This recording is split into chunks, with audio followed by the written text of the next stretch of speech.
ମାଂସକୁ ଚୋବାଇ ଚୋବାଇ ଖାଏ। ଶନିବାରରୁ ଶନିବାର ଝିଅମାନଙ୍କୁ ଦେବୀ ଭଳି ପୂଜା କର। ଆଉ ରବିବାର ଝିଅମାନଙ୍କୁ କଞ୍ଚା ମାଂସକୁ ଚୋବେଇ ଚୋବେଇ ଏଇଟା ତୋ ଅଭ୍ୟାସ। ତାହେଲେ ମୋ ଅଭ୍ୟାସ କଣ ଜାଣିଛୁ? ସୋମବାରରୁ ଶନିବାର ମୁଁ ଦି ହାତରେ ମେହେନ୍ଦି ଲଗାଏ। ଆଉ ଶେଷ ବାର ମାନେ ରବିବାର ମୋର ଗୋଟେ ହାତ ଫାଙ୍କା ରଖେ। କଣ ପାଇଁ ଜାଣିଛୁ? ତୋ ଭଳି ଷ୍ଟ୍ରିଟ୍ କରିବାକୁ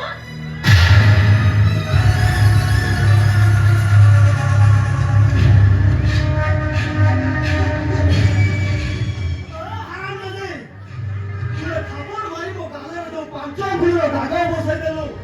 ମୁଁ ତ ଚରିତ୍ର ଉପରେ ଏମିତି କଳା ଦାଗ ଲଗେଇବି ତୁ ଛାଡ଼ିକି ଆଉ କାହାର ହେଇପାରିବୁନି।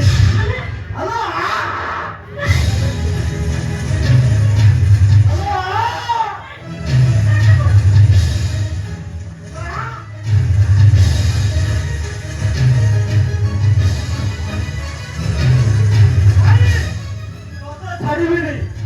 ତୋତେ ଛାଡ଼ିଦେଲେ ମୋ ଭଉଣୀ ସୁନ୍ଦରର ସବୁ ସ୍ୱପ୍ନ ସ୍ୱପ୍ନରେ ରହିଯିବ।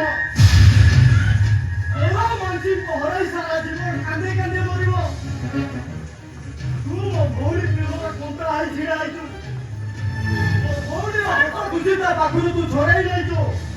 ମୋ ଭଉଣୀ ମନ ସଞ୍ଜନର ପ୍ରତିହିଂସାର ନିଆଁକୁ ନିଭେଇବା ପାଇଁ ମୁଁ ଆଜି ତୋତେ କଳଙ୍କିନି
ଭଉଣୀ ସଞ୍ଜନାକୁ କହିଦବୁ ଏଟା ମୋର ଆଉ ମୁଁ ପୂଜାର।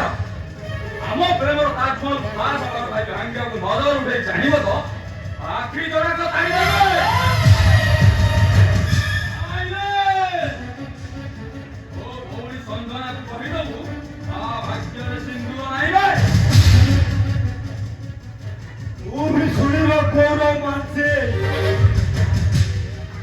ଅଶାନ୍ତ ଦିନ ଅଶାନ୍ତ ପ୍ରହସରେ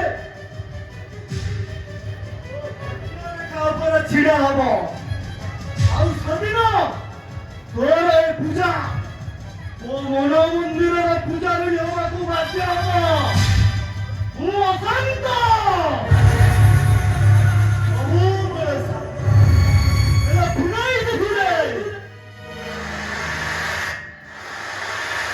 ମହାସମୁଦ୍ର ପରି ଅଶାନ୍ତ।